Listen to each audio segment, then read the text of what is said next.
Hey guys, this is Josh with Without a Trail, and today on this very first episode actually, we're going to be putting the leveling kit on the Colorado. So stay tuned and we'll get this done. Alright, so this desk is kind of a mess, but so we're going to get the instructions out here.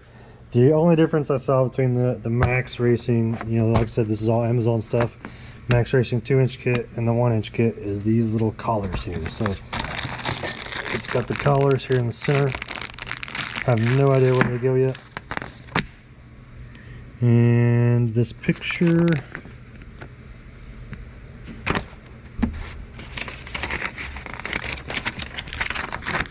try to do it one-handed.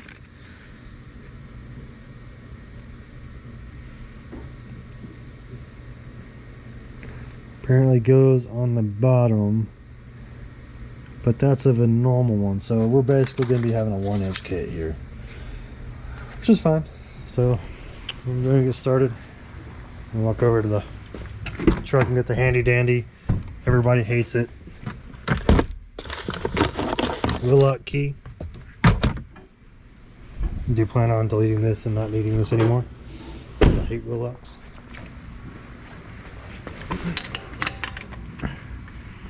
Alright, the only thing I'm going to do probably a little different than most people do, I'm going to go ahead and go in here and loosen up those nuts after I grab a flashlight.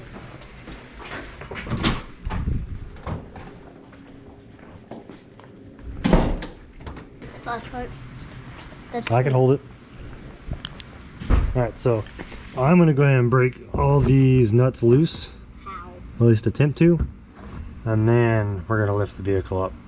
That way it's like, once I get it up there, I don't have to worry about trying to stretch up and doing it. Alright, so one thing I am going to do before I get any further, just for reference, and this broomstick here, we're going to put this up flat against there.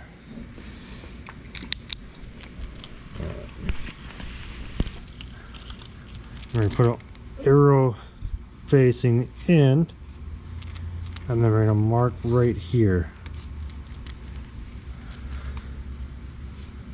all the way around. That way we know that's our before. If somehow we end up below that, then we have bigger things to worry about. I really want to find an 18, so I'm going to go ahead and work on that, and then we'll get back to getting this strut loosened up on the top.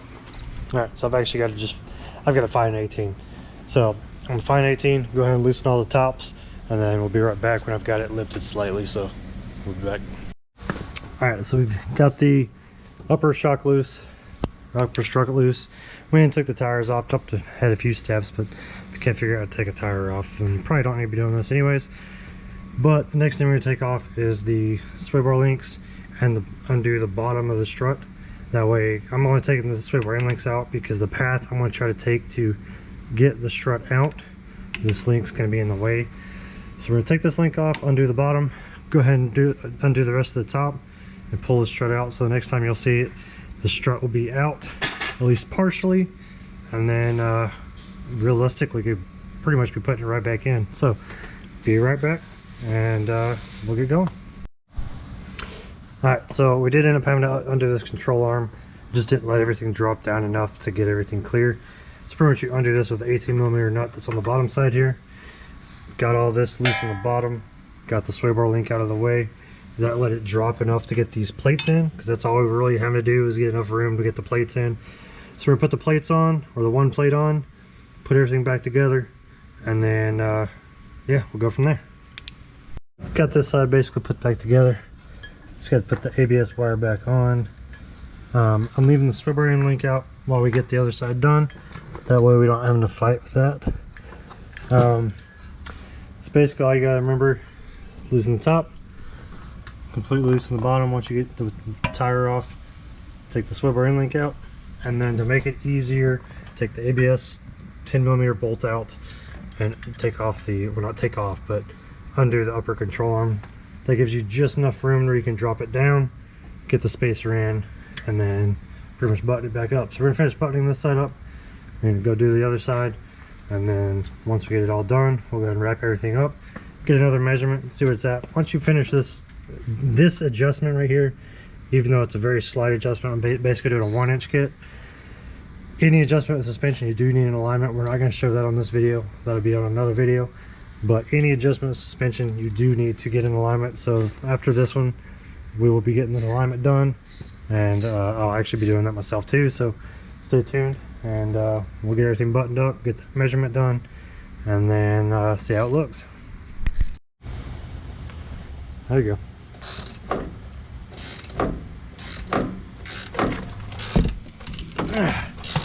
You gotta enlist this free labor here. Keep going, you're almost there.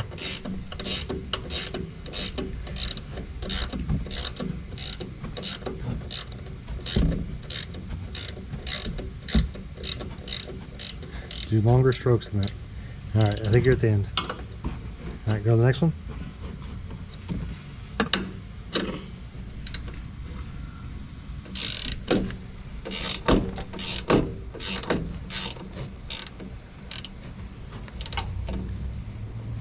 Alright, you can probably do the rest by hand.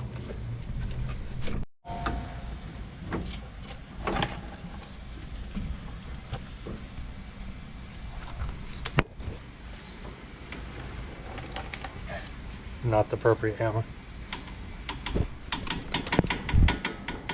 Are you gonna knock it down?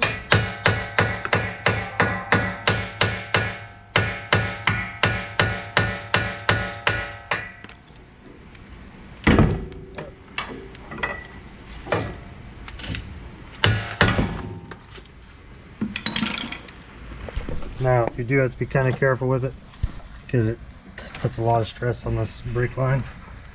So what I do is kind of knock it back up a little bit and push it in. Gives you a little bit more room to play with. It's not as tight. And then you basically just let it drop.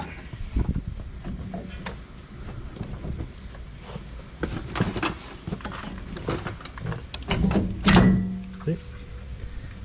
There you go. Well, see? You got a pitch black here. Here's a flashlight. Yeah, that gives you enough room to put the spacers up there. So I put the spacers on there, put the nuts on, and then start buttoning everything back up. Got everything back together now. So we gotta take our stick. Now granted, I gotta drive around and adjust the suspension a little bit. So overall, surprisingly, it's like right around 2 inches there. Probably by the time I ride it around and get that suspension settled, it'll probably be about 1.5 inches. That's what the truck looks like now. Looks a lot better. Still a little lower in the front than it is the rear, but not like it was from the factory. So I'm gonna go ride it around the neighborhood, get that suspension to kind of settle a little bit, and then we're gonna get it in line for an alignment.